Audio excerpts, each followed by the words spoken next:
Try everything and try anything. If you don't know, don't sit back and wait for that golden plan and golden path. The plan and the path will come to you rather quickly. Stop being afraid to just make the wrong choice and make the right choice of trying. Learn from your wrong choices, implement, adapt, and proceed.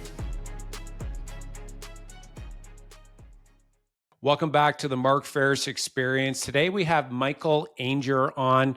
Michael is the owner and he's one of the leaders. Him and his brother lead Ainger Group Roofing Exteriors. So they run a phenomenal company. They oversee 50 staff. And get this, they grew revenue since taking it over a few years ago by 10x. And so they're across 12 different locations across Ontario and just runs a really great operation. Michael, it's great to be here with you. Mark, I really appreciate the opportunity. Thank you for having us. Well, let's go back to the very beginning tell us a little bit of the backstory, the family business, and, how did you get pulled into the family business? Because, many of the listeners out there, there was a family there and then they're like, I don't want to get part of the business. And then, they get pulled in because they realize it's like a really cool thing. And then from there, we'll get into how you were able to scale it up 10x. Yeah, absolutely. My last name's been in business in the Simcoe County area since 1990. My father started numerous versions of what it is today. It actually started as a cleaning company way back in the day. And as sort of my brother and my older sister and I became of age, that brought on different elements.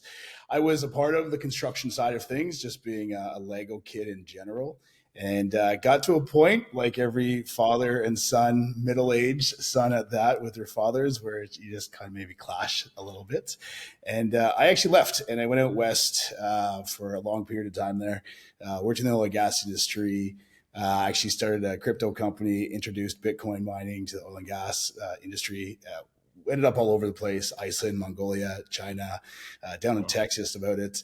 And then around 2018, I came home for just a visit, and just the company.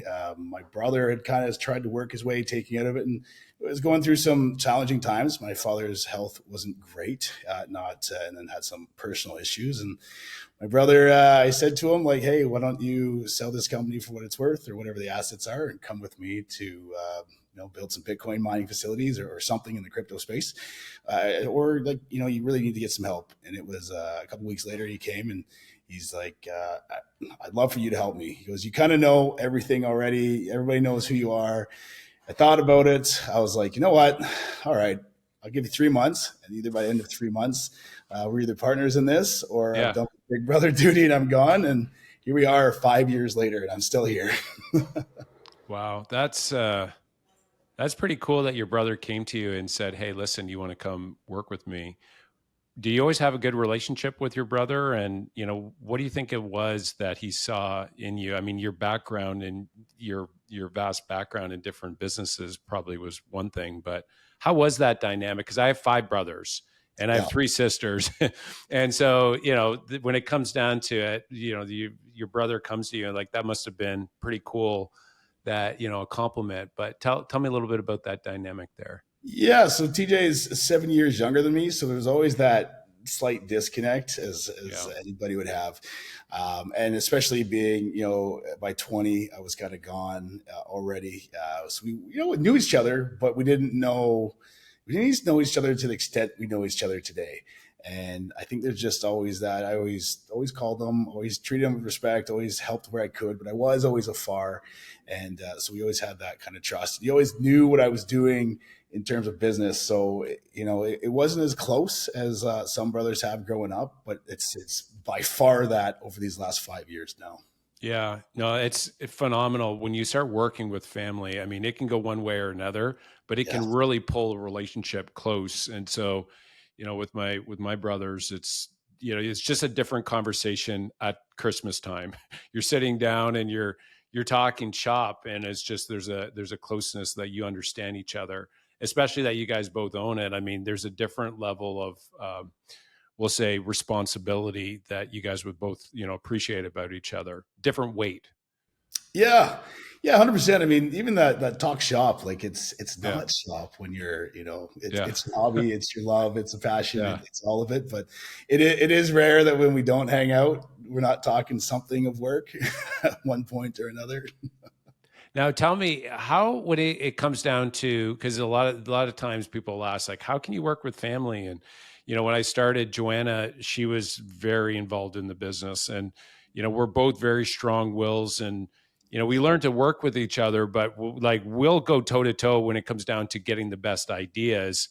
And we've learned to work together. And she's more so advising at this point, but it's not for everyone. And so how do you work through like from debate back and forth, and how do you get through those areas that are maybe in the gray, and to be able to keep that relationship strong? Yeah, you know what's funny, Mark? I just said this. It was maybe like 2 months ago now, and I was like, "There's that saying, don't do business with family." And I used to always think like, oh, there was that conflict of building a business with Yeah. them. I think I always misinterpreted. It's a matter of necessarily don't be providing a product or a service to family. Don't expect anything. Okay. Because if you can't work with family, and I see it with my brother and a lot of like the entrepreneurs I see that build a company with their family, Yeah. with a brother, it goes the furthest. Yeah. So now in terms of course we have conflict, we have different views, but in the day, and then same as you, our name is on that wall, it's on that truck.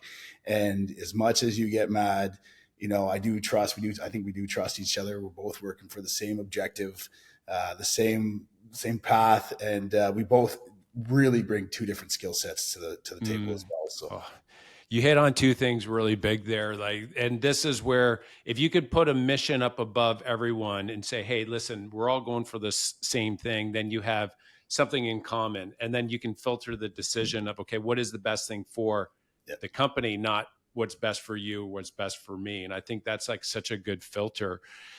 But the other thing that you said there, which is really smart, and I hope the listeners that you guys would have caught this, is that when you partner with anyone, even family, it's really important that you have complementary skill sets. And so if you're both doing the same thing, then it's easy to start measuring how many hours you're working. But if you're bringing one skill set and you're, say, a family member is bringing something else, you can really go further a lot faster. And I think that's where if you can do that, that's great. Now it doesn't always work out that way, and so I'll add a third one to what's helped me, because those first two that you gave were really smart. The third one for me was in the gray. And so whenever there were things that came up in the gray area, we were always generous with each other. Oh, so this came up. It's like, just take it. You got it. And then the brother would be like, "Oh no, no, you got it." It's like, "No, no, no, you got it." And then it was just back and forth of who could be more generous, and so the gray, I think, is a big one that sometimes people are starting to measure. I'm doing this and you're doing that, but I think when both people are going back to their first suggestion there about like the mission and the company, if you both want what's best for that, then it's less about the measuring. But when those gray areas come up, just be generous, because if you're trying to measure and hold on to everything, then the other guy clenches up, and then next thing you know, you're both getting less. Where it's, if you can think of it like, let's both give 100%. You give 100, I give 100, and then it's. I just found the relationship go a lot better that way. Yeah, 100%. And my brother and I are very opposite people. For example, here I'm on your podcast. That's probably something that he's not even Yeah, fathoming of doing yeah. right now. Where he is at the shop right now, getting things organized and getting the guys going. So it's very clear for him and I of where we operate. And yeah, again, it's just the same objectives and same goal. And I trust he's working on it and doing the best he can. He trusts that I am working on it and doing the best I can, and that matters. I love that. Man, that's so cool. I think a lot of listeners are like, "Oh, I wish I had a brother like that. You could work together."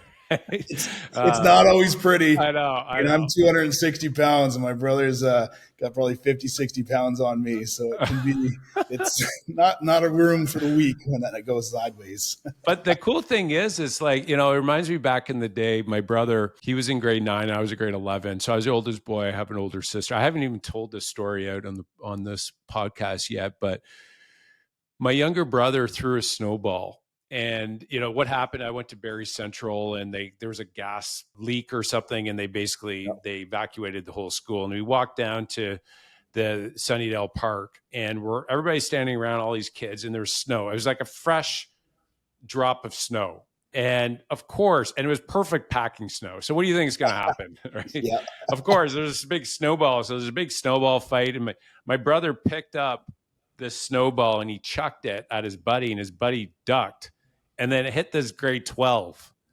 And the grade 12 turned around and he looked at him and he started going at him. He's like started charging. And then next thing you know, I had a buddy, I was standing kind of close by, and my buddy's like, "Hey, it looks like somebody's going after your brother." I turned around and I was just like, I didn't even think, I was like bolted right for it. And then next thing you know, he was going at my brother, and I came through. And long story short is that we were there for each other.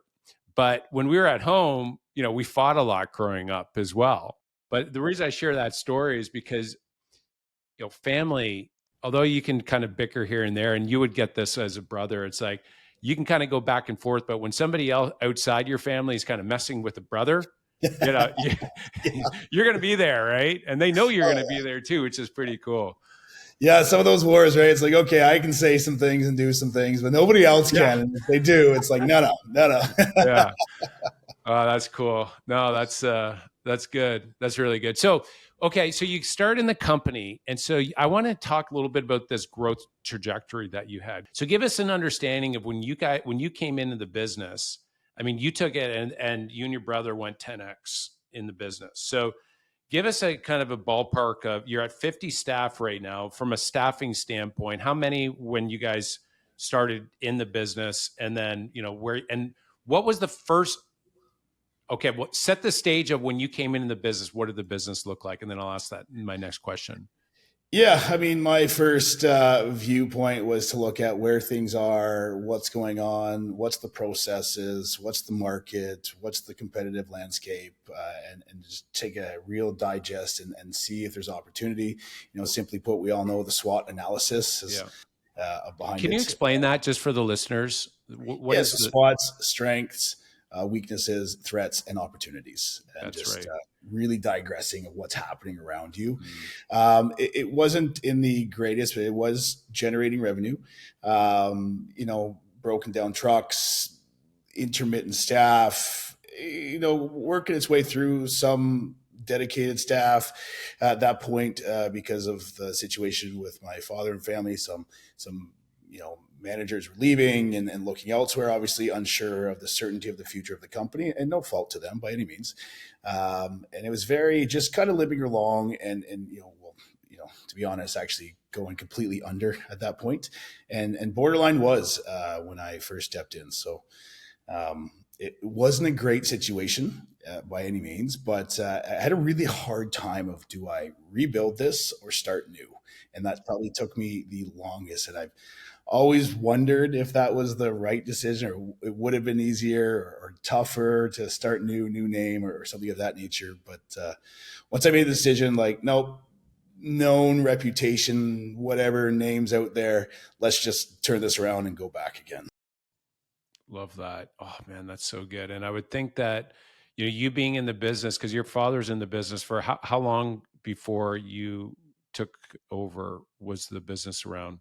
So he would have been the sole individual since 1990. So okay. That'd be 30 years. Yeah. Yeah. So that's pretty good to have on the business card, right? 30 years, family business, especially you and your brother. That's a great story. Yeah. To be able to share, and very sellable story as well, especially like in Simcoe County, Barrie and surrounding area. I think that resonates with a lot of people. There's not a lot of second generation roofing and exterior companies around. Yeah. That's really good. And I think that's where, as a business owner, that is one of the best things to be able to really think about, is like, what's the story that I'm going to share when I'm speaking with a potential customer or client? And, that's a phenomenal story that you have. That's a differentiator where people connect at an emotional level. So I think that's great. And then how you've been able to take it and grow. So when you did that, you sat down and you looked for the opportunities. Was there anything that was like, aha, that you did at the beginning that was like, okay, this is the turning point? This is what I did at the very beginning, where it was like, this was really good. Now that you look back and, hindsight's 2020, but was there something that you did at the beginning that made the biggest impact? Yeah, I mean, back in the beginning, it was a lot of typical startup, 20-hour days, 7 days a week, didn't do much else. But my first, coming from my last company being Bitcoin and crypto related, on the cutting edge of technology, this company, we were still writing timesheets, still paying things by written hand Yeah. checks. So the first thing I started with was technology and bringing it in. And you know what? 2020, when COVID came into play, it was literally 2 weeks earlier. I had just finalized everything, was about to share it with all the managers that were around and staff. And when COVID hit, I already had it going. I showed everybody how they could access things. I shifted away from Outlook to Google.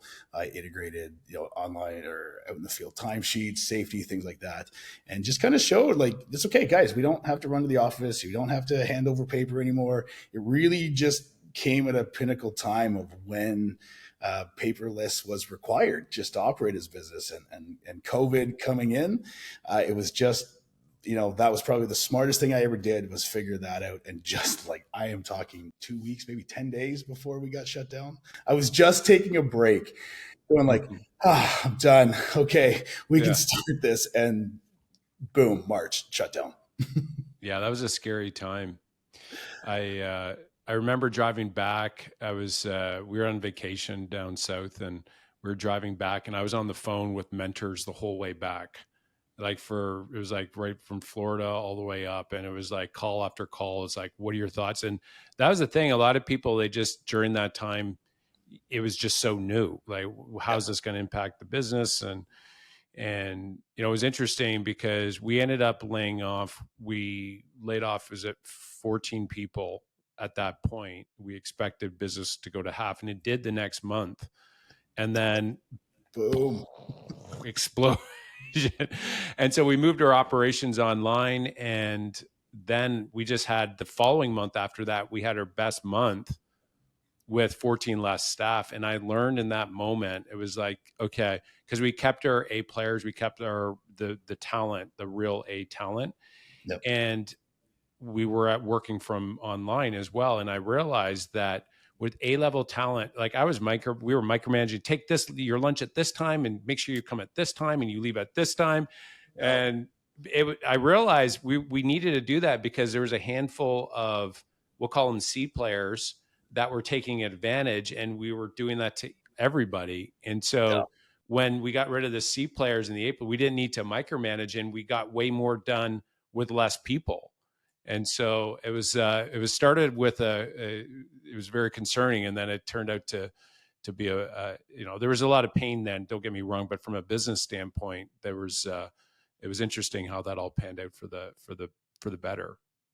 Us was a little bit different. At that point, we were starting to grow, and being the interest in global finances and economics. It was about 2 days after we did shut down, like everybody else. A couple of things happened. One, I was like, this the CERB payments are rolling out. This is weird. Like, guys, you're gonna owe the money back. And then I actually resorted to, like, being in oil and gas, we have to work in H2S areas, which is 10 parts per million can kill you. So the whole mass thing, and I was like, and guys like, Mike, I got to keep working. And being that we have that snow removal side, and I was like, okay, roofing at the time would be considered an emergency services. I just met with everybody distance apart here, and I was like, look, guys, okay, we can keep going.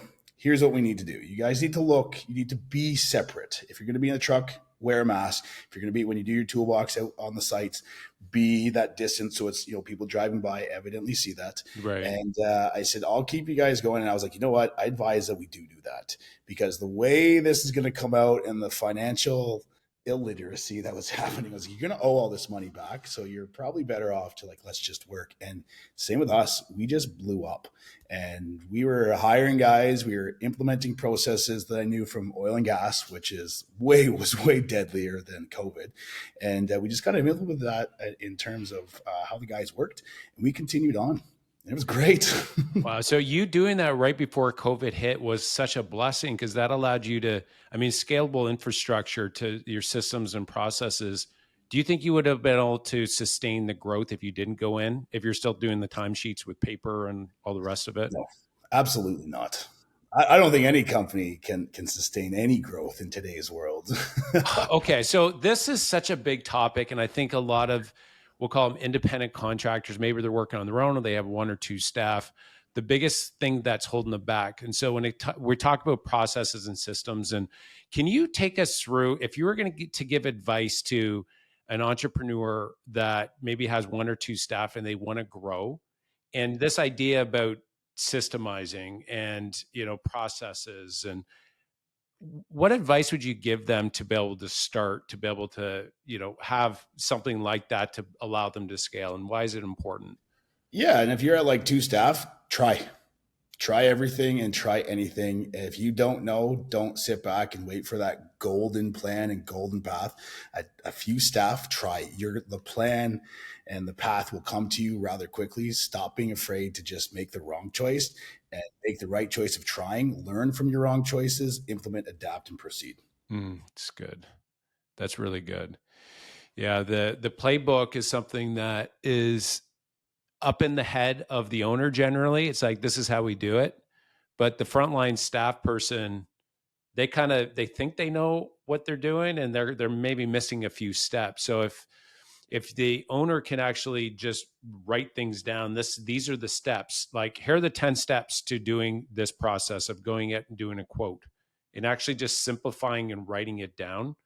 And then there's a good book, the Buy Back Your Time by Dan Martell, and he talks about writing down. So there's a checklist for each kind of process. So like a process could be, for us, it would be going on a listing appointment on the brokerage side. And in regards to, the real estate investment firm, it would be, okay, here's our step of how we welcome a resident and then sign them up for an application. Here are the 10 steps. So it's like step. Here's the checklist to go. And then in each step, here are the 3 or 4 things to actually do. And so if you can write that down and then get everybody trained on how to do it, and then record yourself actually going through that process, that is like rocket fuel for a business to be able to systemize it so that the next person can do it the right way instead of missing steps and then clogging up the system, so to speak. Does that sound like Yeah. what you did? Yeah, and I'm glad you because you kept going to right, and instantly my head is you almost aging yourself there, because yes, screen record and video, and having a YouTube channel to upload videos to share with your staff. I mean, they're all readily available today. So I totally agree. I think outlining what that process is with the tools that we have. We get, it's the older age that's hung up about writing out the process manual that nobody goes back and actually reads ever again. There's nightmares from anybody that works in a big corporation that talks about their process manuals.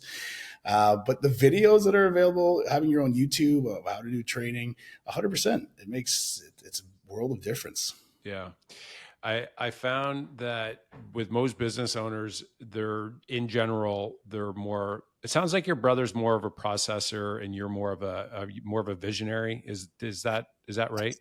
Okay. Absolutely. I'm the visionary. I start the process out and kind of here's best guess, good idea. And he definitely takes it. Well, obviously there's the agreement point, and then he works refining it and implementing it. Man, that's so powerful, having a right-hand person that you can work together. Cause I'm more of that visionary as well. And so my own personality is, I like to say, here's how we do it. But then I'd like to tell somebody that, and then they write everything down. And so if you are a visionary like Michael and myself, I would say, and you're listening to this, I would say, get somebody that's detail and actually just tell them what the process and let them do it. And so then you don't really have an excuse, because actually writing a process is like, I got 10 things I got to do right now. I'm not going to do that. And then it's more like, hey, Bob, follow me. I'll show you the ropes. Follow Yep. me. Okay, you got it? You good? Okay, good. And then you even look at too today, like Chat GPT, AI, generative AI. I mean, as fast as you're learning about this process now, bringing those in and part of a business today, just it changes your world. So this is actually, I'm glad you brought that up because I just played with this recently, and I'm like, I'm like, what if I was an entrepreneur? I'm like, I want to create a playbook, or I want to create a process for X. All you need to do is just type it in and say, write a process for this in simple manner that my team will understand. And you, man, it's phenomenal what it'll spit out. You just bullet say, here are the 10 steps, boom, and it will write out something like you are a PhD master. And you can say, can you simplify this? And then it's like, yep, no problem, boom, Chat GPT.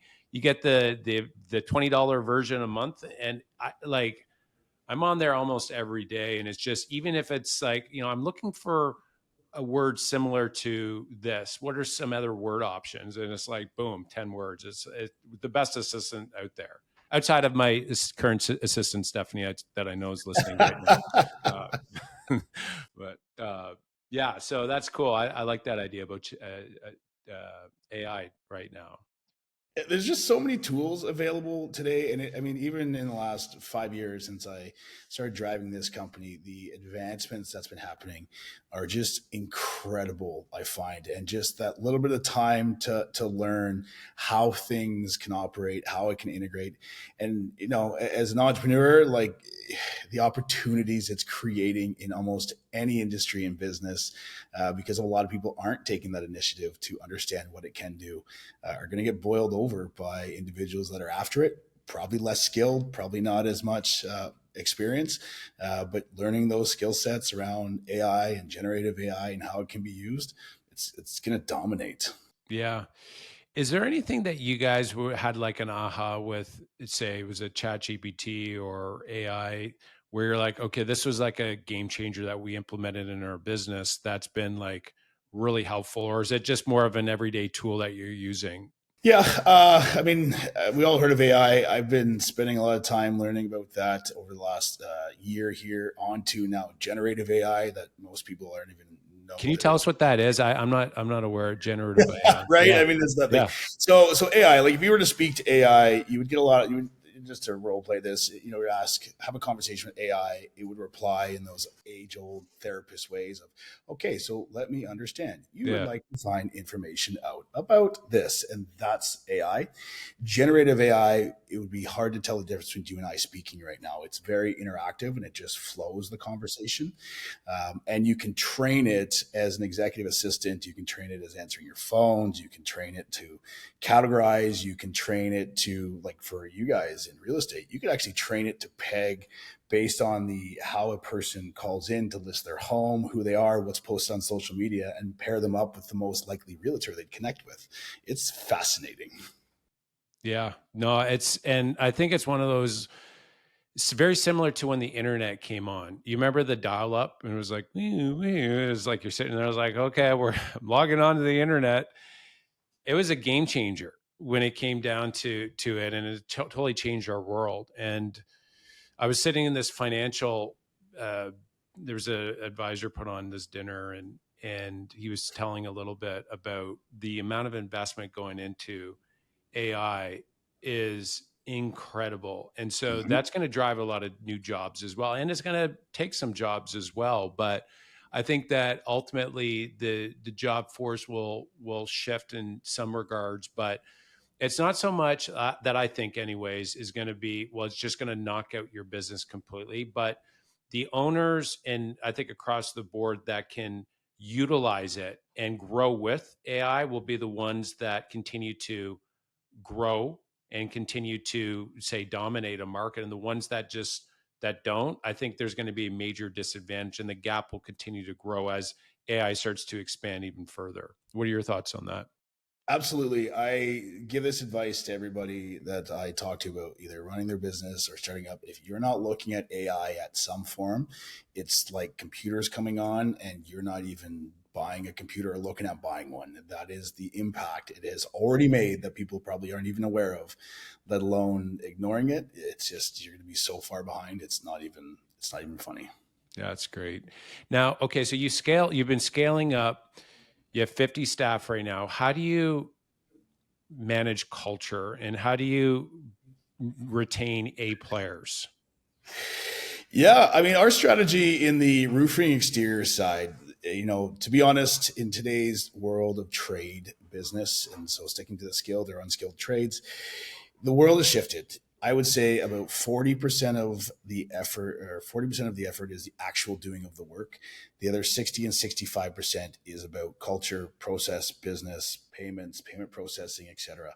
And so we are built this company now. We're actually looking for those individuals that have ran their own company, see that, have seen that coming, has been through the struggles, and just, you know what, I don't know business. I'm a good tradesperson. I understand, and they really respect what's going on because they see where we're progressing, they see where we're going, Hmm.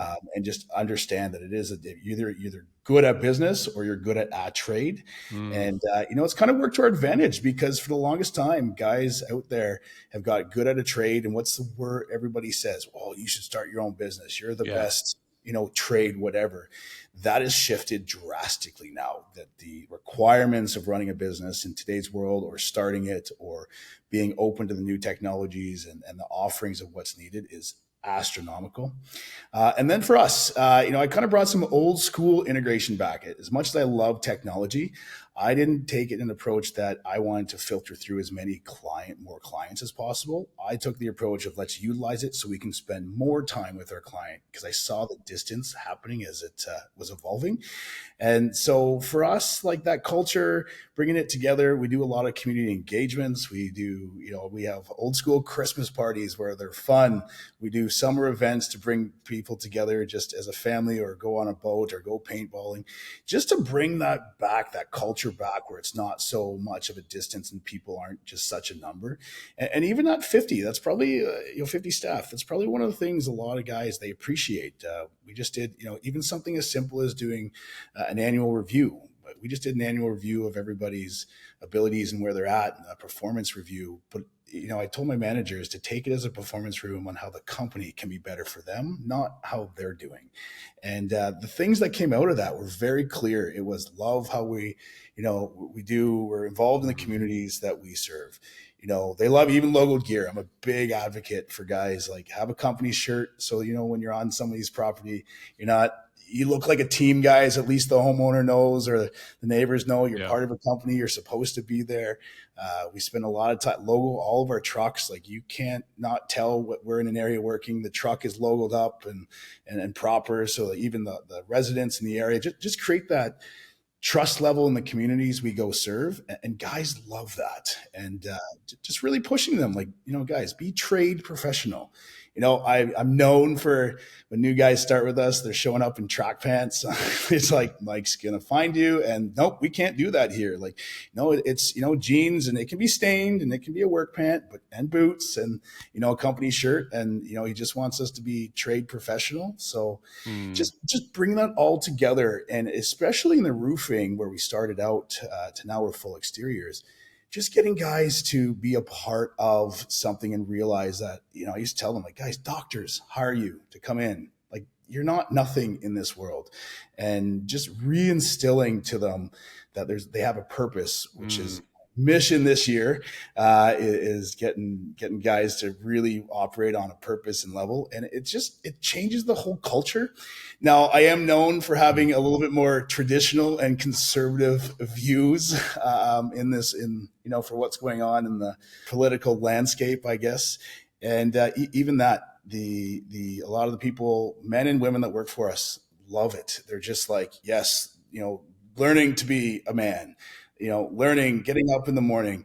Even our snow guys in the winter, I'm like illustrating to them the unsaid thank yous of a guy that's walking out, or a mom, or a pregnant, or a grandma, or grandpa, that their lineway is actual shovel to go to work. They're guys, like, you're men, and own it. There's a lot of people in this world that don't even want to show up. So all of that, it's such a massive culture shift. And when you look at what's happening in that landscape today, it's gone very Yeah. interesting to say the least. But Yeah, yeah. yeah, the other way, and that's super attractive to be unapologetically yourself, and I think there's a real attractiveness, and it's, I mean, because you have your heart on your sleeve, right, and you're seeing what is the best, what's working, what's not working, and you can call that out, and I love that because it's about serving the clients. It's like being gentlemen here and looking after our clients, because if we don't do a good job, that mom could slip on the ice, and she get her. We got to save her, guys. Come on, right? Yeah. Yeah. Yeah, So even on I the get roofing that. side, like Yeah. same thing. It's like, even having a clean job site, even, I make the awareness when people are driving by and they see the siders out there or the guys changing the windows. It's like there's always people driving by and seeing. They don't want to see, you know, you see a Chuck in a truck or a Larry with a ladder, track pants on, working with a smoke hanging out of his mouth. Nobody wants to hire that anymore. you know? For 100%. And so this is where a couple things, acting like a pro. I think that it has to start at the top. And so I'm huge on this as well. It's one of our brand promises: professional, loving realtors. And that's where I remember I would go home after I'd be on like 4 listing appointments. This is when I was selling like 150 homes a year, leading the team, doing 1,000 sales. And I was going on like 5 listing appointments a day, and negotiating 6, 7 offers a day. And for me, it's more, I train the sales partners now. That's my, and they're out and we have agents selling, a lot. But the point there is I would go home for dinner. This kind of concept of time compression, that if I know I'm going home between, say, 4:30 and 6 o'clock, like I got to get my work done before and after. But when I went home, I always, sometimes you'd be in a house and there's like the dogs drooled on your suit, and so you got to change, and you got the socks kind of where you got to change those out. But I would always get relaxed. I'd lay down for a couple minutes, recharge, eat dinner, Yep. tell her 3 boys I love them, kiss, hug, and then I'd go back out after. But sometimes I just have like a signature to go out for. This is before DocuSign, and it was non-negotiable. Had to put the suit back on, Yep. because I totally agree with you. It's like when people are, say, they're buying a house, or they're due their roofs every once every 20 years, maybe sooner or later, depending on the wear and tear. You want them to have like a wow experience. And so part of that is professionalism and making them comfortable, and that you're the authority in this space. And so I love that, because I mean, especially, I mean, as a realtor, and on the investments side, but definitely on the realtor side, there's a whole industry that, flip flops and shorts, and same with, the roofing industry. It's like, hey, I got my buddy over here. We're going to throw the roof on. It's like, that is a powerful differentiator. And it's got to start with the leader. If the leader, this was so interesting. I'll just finish up this thought because I love this concept so much, is that the team and the business will mirror the leader, and how the leader dresses, and how Absolutely. the leader speaks. Have you found that yourself? Absolutely. Yeah. And it's probably, and not meaning to air dirty laundry, but that is a point that my brother and I do battle about, because I'm very much like, dude, we have to come in and Yeah. project what we want everyone to see. And he's definitely at a learning curve, does really great now, understands the first impressions. But it was a battle for us, because I was here and he would just kind of do whatever there for a while, and I would just be banging my head against the Yeah. wall. And like, what Yeah. do I need? Do I have to show to your house and dress you every morning? Like, what are we doing? Yeah. Yeah. So wholeheartedly agree. Um, it does everything starts at the top. Mentality, like, Yeah. that is your team, what you believe in, what you're driving for, what you're after. And like you said earlier, as long as you're being authentically yourself, you'll attract the like-minded individuals to build your team around it. Oh man, this is so good. I mean, the leadership principles that you're talking about here. This is stuff that is just gold, because it's so rare out there as well. And when you're doing it with enthusiasm and you really believe, like confidence is a big thing. And so I believe half of selling is believing in what it is that you're selling. And so one of the best ways to become a better salesperson is to make your product better, that when you go out, you can do a better job at selling it. And so for you, it's like the more that you can make your guys professional, you can go out and brag about them a whole lot more rather than them being in their, cut jean, this and that and shirts all over the place and stains and right. So that's where for the listeners is like, if you want to become a better salesperson, get better at what you do. And naturally, just like if you watch a great movie, you're the best salesperson in the world trying to tell your friends you have to watch that movie, or go to a pizza place, right? And Yep. it's like, you have to, it's the best. Like you have to. And everybody's sales skills come out when they really believe in what it is they're selling.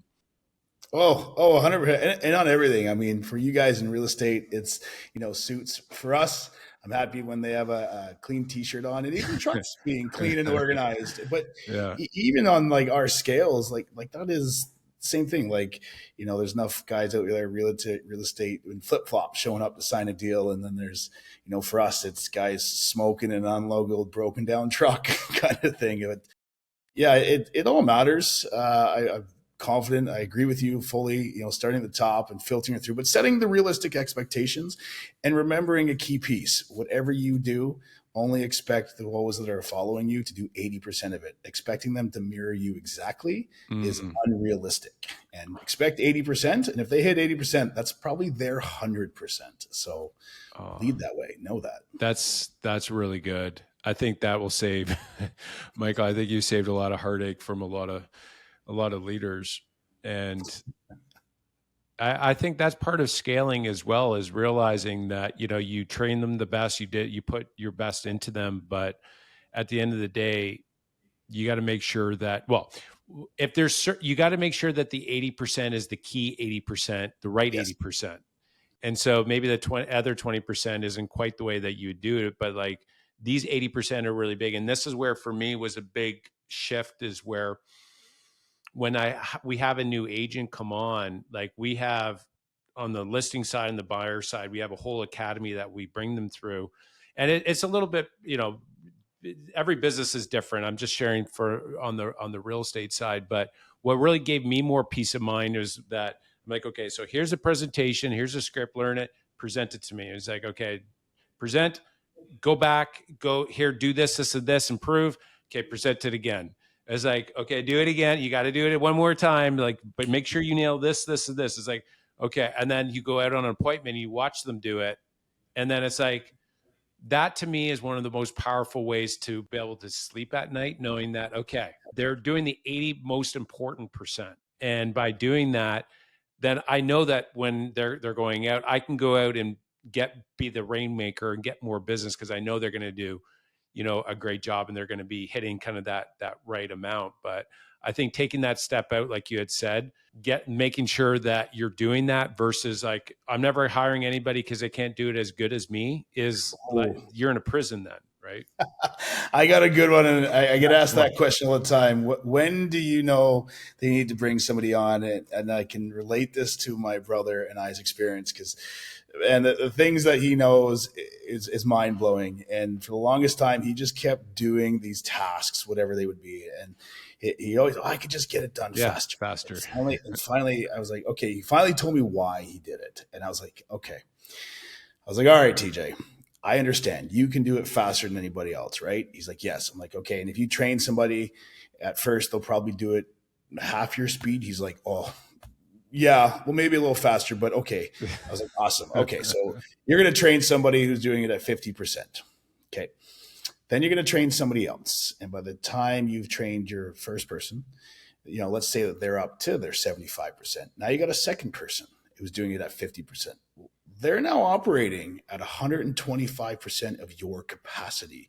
And if you're motivating them properly, they will outperform you, and that alleviates your time to do the other tasks that you can't maybe train anybody else. You don't know the process yet as well. So if you're really good at something and you just feel nobody else can do it, that's the time that you need to pass the task off, because you have it really refined, and start training others who will outperform you.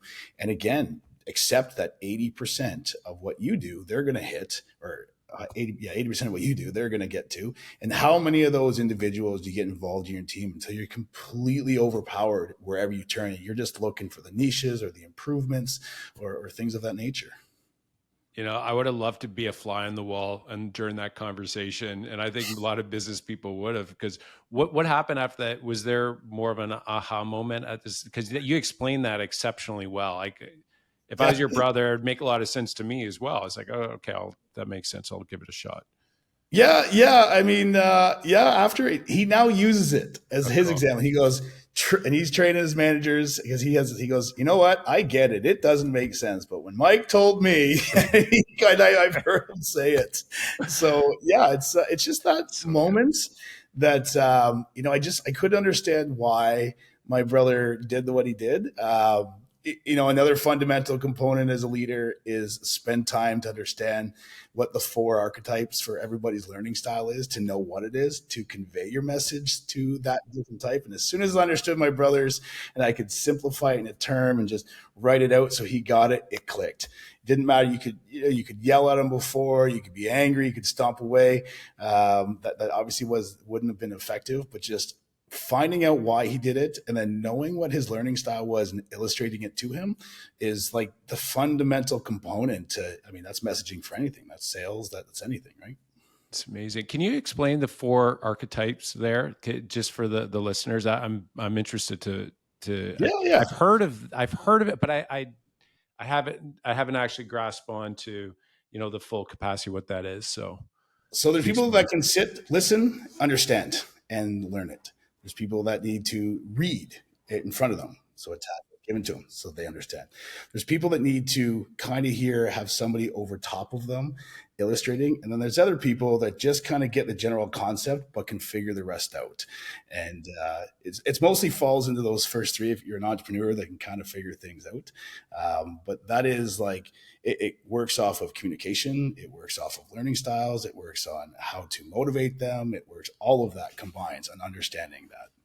That's powerful. As a leader, when you start to think about things this way, you can resonate and connect with a whole lot more people. And so, Yeah. yeah, go ahead, finish It's driven out of my favorite book, Art of War, Sun Tzu, ah, and knowing what is happening on the other side, so you're able to, that book is misconceived about being about war. It's just about knowing the other side and understanding what maybe they're thinking, how they're going to approach a situation, what's gone on. It goes, if you want to go even further on emotional intelligence, perhaps what they're feeling, what vibes that they got going on. That really changes your dynamic, and it gives you a clear illustration of a leader. Of, you hear the best leaders, they change to whoever they're speaking to get their message across. It is off learning styles, communication styles, emotional intelligence to convey that to them. Michael, were you always a avid learner? You talk about reading quite a bit. Is that something you always did?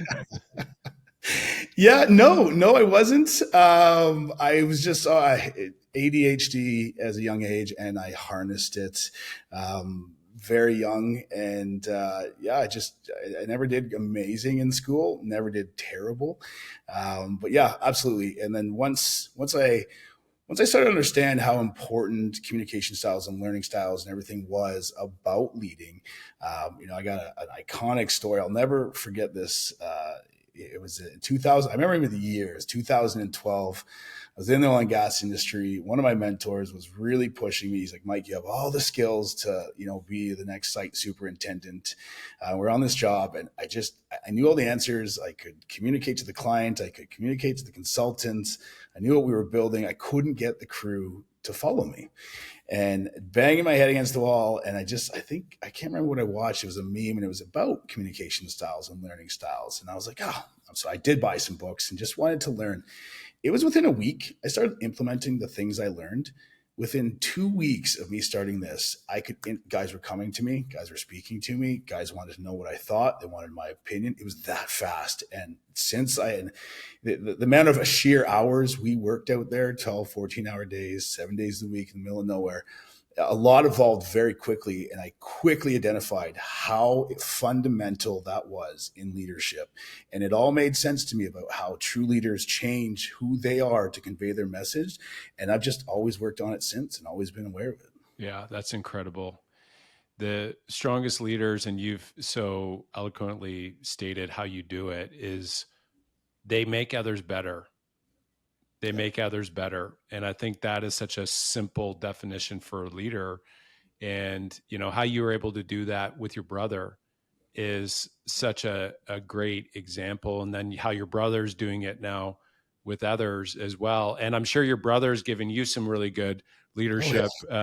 leadership, lessons and growth. And I think that's where I think the key is, and this is something that's very clear with you as well, is like there's a humility there and an openness that, oh, I'm open to learning because I don't know everything at the same time.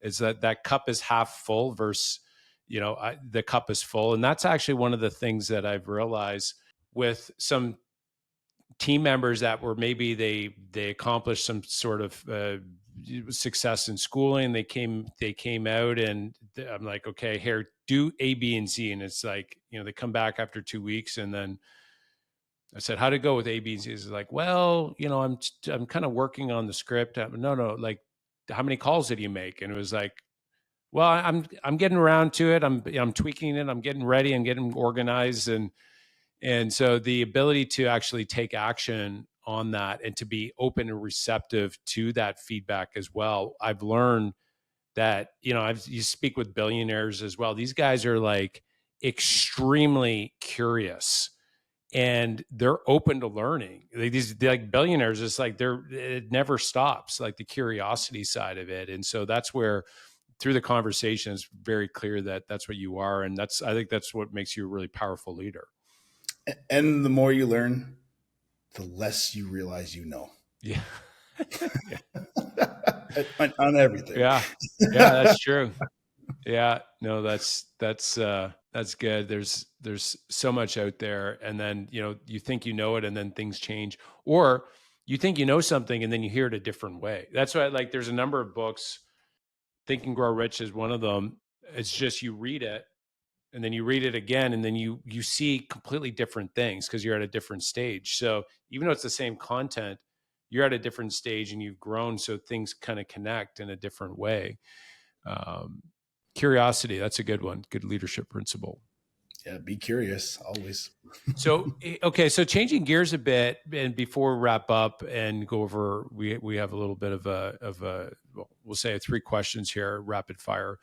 Entrepreneurs that start making money, so they're doing well, their business is growing and scaling, and they're funding their growth, but then they have extra cash laying over, and they're like, there's millions of different options that you can out there in the world that you can invest your money. One entrepreneur to another, what advice would you have to an entrepreneur that has some extra dollars, they want to invest it to be able to, we'll say, navigate all the pitfalls that are out there today? Buy Bitcoin. Okay. Okay. And how would they do that, and why? Yeah, I mean, okay, so obviously it really depends. I'm talking extra cash. I think in today's world, I was one of those advocates back in 2014 trying to get my friends and everybody to buy Bitcoin at $500 and saying it's going to hit 100 grand, guys. And everybody, actually 20 grand at the time, they thought I was crazy. I was telling them, it's well beyond that. I think what has happened in the space of the world, Bitcoin is here to stay for a long time. I'm confident I'll see $10 million Bitcoin in my life. My son, who is 1, owns a Bitcoin himself. I have that set aside for him. There's a lot of cool things happening in the world, in the financial world and space that's going on, and a lot of misconception around that industry. It's just so plagued, worse than a Forex exchange. But yeah, I mean, I think if everybody I kind of advise people all the time, you take 10% of your investment dollars and honestly learn what cold storage is, buy Bitcoin and just hold it. It's a liquid asset. It can move borderlessly. And it's been the most progressive growing asset, even in comparison to real estate in the last 14 years. So I always tell people to hold a little bit of Bitcoin and hold it, but that's the last thing I probably buy. Obviously reinvesting in money. I am confident to, tell people diversify, make sure you have other options, make sure there are other things. I'm a fan of holding gold bullion, crypto, reinvesting in the company. Diversification on any portfolio makes sense, but yeah, Bitcoin on the 10% of your 10% of your investment for sure. Yeah, no, that's great insight, because I think a lot of people might look at it and it's like, oh, it grew by so much. It's like, is it still a good thing? And you're talking like the numbers we're just starting. Yep. And then so an everyday investor, how would they go about, say they have that and they're like, okay, I want to buy Bitcoin.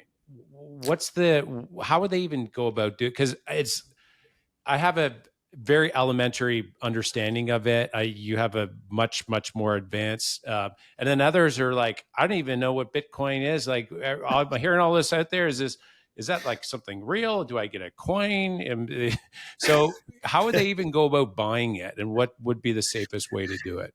It's funny because I get into those conversations all the time too. And the first question I always ask somebody that goes, well, I didn't understand Bitcoin. It's like, okay, can you explain to me money?